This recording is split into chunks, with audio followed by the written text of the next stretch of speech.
स्थानीय निकाय आम चुनाव 2015 के तहत मंगलवार को अजमेर जिले के 5 स्थानीय निकायों में 112 नामांकन पत्र दाखिल किए गए। अजमेर नगर निगम के रिटर्निंग अधिकारी हरफूल सिंह यादव ने बताया कि नगर निगम चुनाव 2015 के लिए मंगलवार को अजमेर में 19 निर्दलियों ने नामांकन दाखिल किए। रिटर्निंग अधिकारी किशनगढ़ अशोक कुमार ने बताया कि किशनगढ़ नगर परिषद चुनाव के लिए 19 नामांकन दाखिल किए गए। रिटर्निंग अधिकारी केकड़ी जगदीश नारायण ने बताया कि केकड़ी नगर पालिका चुनाव के लिए 51 नामांकन पत्र दाखिल किए। सरवाड़ के रिटर्निंग अधिकारी घनश्याम शर्मा के मुताबिक सरवाड़ नगर पालिका के लिए 15 नामांकन पत्र दाखिल किए गए। इसी तरह विजयनगर नगर पालिका चुनाव के लिए 8 नामांकन भरे गए। वहीं ब्यावर नगर परिषद के वार्ड संख्या 9 के उपचुनाव के तहत आज एक भी नामांकन पत्र दाखिल नहीं हुआ। नगर निगम अजमेर के चुनाव के सिलसिले में नाम निर्देशन की प्रक्रिया का आज तीसरा दिन था और आज 14 वार्डों के लिए 18 अभ्यर्थियों द्वारा 19 नाम निर्देशन पत्र प्रस्तुत किए गए हैं।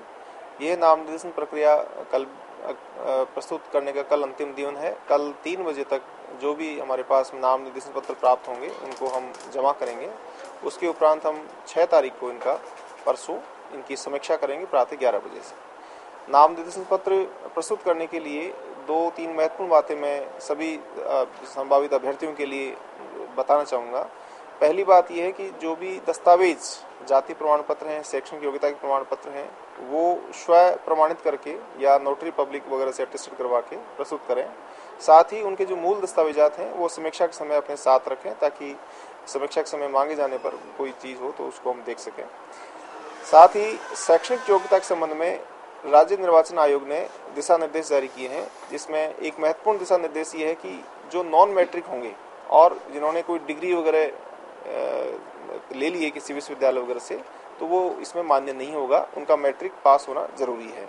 इसी प्रकार से जिन लोगों ने मैट्रिक भी की है लेकिन BA MA वगैरह उच्च शिक्षा प्राप्त की है, तो उनको भी अपना मैट्रिक का यानी कि माध्यमिक शिक्षा बोर्ड राजस्थान का जो भी प्रमाण पत्र या अंक तालिका है वो प्रस्तुत करनी होगी।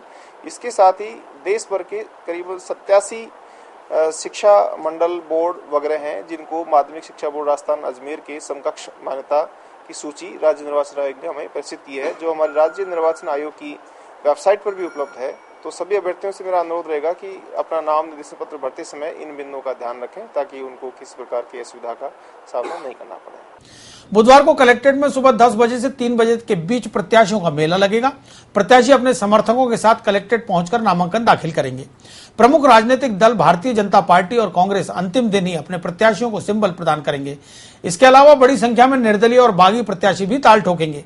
जिला प्रशासन ने इस दौरान कानून और शांति व्यवस्था बनाए रखने के लिए कार्यपालक मजिस्ट्रेट नियुक्त किए हैं। साथ ही अतिरिक्त पुलिस जाब्ता भी तैनात करने के निर्देश दिए। गौरतलब है कि अजमेर नगर निगम में 60 वार्डों के लिए होने वाले चुनाव के लिए लगभग 200 से अधिक प्रत्याशियों ने आवेदन प्राप्त किए हैं। क्या सोच के चुनाव लड़ रहे हो आप? मैं जीतूंगी तो नया विकास करूंगी। मैं लोगों की परेशानियों को समझूंगी और उनका निवारण करूंगी। निस्वार्थ लोगों की सेवा करूंगी। यह डिसीजन हम पूरे वार्ड वासियों ने लिया है। जब भी कोई पार्टी वाला वोट मांगने आता हम उन्हें वोट देते, लेकिन हम उनसे परेशान हो चुके हैं। कोई किसी पार्टी का मैं नाम नहीं लूंगा, हम सारी पार्टियों से परेशान हो गए। अब हमारे वार्ड की हालत आगे देख सकते हैं। ये डिसीजन इसीलिए ही लिया है ताकि हमारे वार्ड की हालत सुधरे। हमारे वार्ड में सब हमने सर्वे किया है, हमने जाके पता किया है, सब लोग पार्टियों से दुखी हैं। ये डिसीजन इसीलिए लिया निर्दय की। मेरे साथ पूरे वार्ड 36 के मेंबर हैं, हमारे साथ हमारे सीनियर्स हैं, बुजुर्ग हैं, सब हैं, हर प्रकार के लोग हमारे साथ जुड़े हुए हैं। इसीलिए चुनाव में लड़ रहा हूँ। निर्दलीय नामांकन के लिए आया हूँ क्योंकि हमारी जनता, हमारा वार्ड 36 बीजेपी और कांग्रेस सरकार से परेशान होकर उन्होंने मुझे आगे बढ़ाया है और जितना मेरे हित में होगा मैं अपने वार्ड के लिए करूँगा। अगर विकास का मुद्दा जो है, अगर कोई राजनीतिक दल वगैरह ने हमारा विकास किया होता तो शायद मुझे आगे आने की जरूरत नहीं पड़ती। हमारे क्षेत्र विशेष वार्ड संख्या 60 से मेरे को विकास के मुद्दे लेकर सबने आगे किया है और मैं उनका ये ख्वाब, ये सपना पूरा करके दिखाऊंगा। अपने वार्ड की हर समस्या का समाधान करूंगी। सबसे पहली प्राथमिकता है मेरी BPL की, क्योंकि BPL जो वाकई में BPL की रेखा की श्रेणी में आते हैं उनके पास BPL नहीं है, और जिनके पास नहीं होना चाहिए उनके पास BPL है। सबसे पहले प्राथमिकता मेरी यही होगी कि मैं जिन लोगों की जो गरीब श्रेणी में है उनको मैं BPL दिलवाऊंगी। जी नहीं, मैं बिल्कुल भी ना BJP और ना कांग्रेस में किसी की कार्यकर्ता नहीं रही हूँ। मैं निर्दलीय से लोगों के विश्वास के साथ आई हूँ। मैं तो विमल पालेजा ऑलरेडी 20 साल से हमारे वार्ड में काम कर रहे हैं, उसकी स्थिति आप सबको पता है, उस चीज को आपने कवरेज किया है। मैं चाहता हूं वार्ड 8 को, हमारा पूरा एरिया वार्ड 8 वीआईपी में लगता है, लेकिन हमारा जो वार्ड है ना वो वीआईपी नहीं है। तो हम चाहते हैं कि जो वार्ड पूरा एरिया वीआईपी लगता है तो वार्ड को भी वीआईपी बनाए और जितने लोग हैं उनको भी वीआईपी करें। मेरा यही है, उद्देश्य यही है। और एक ही नारा हमारा वार्ड 8 वीआईपी हो हमारा।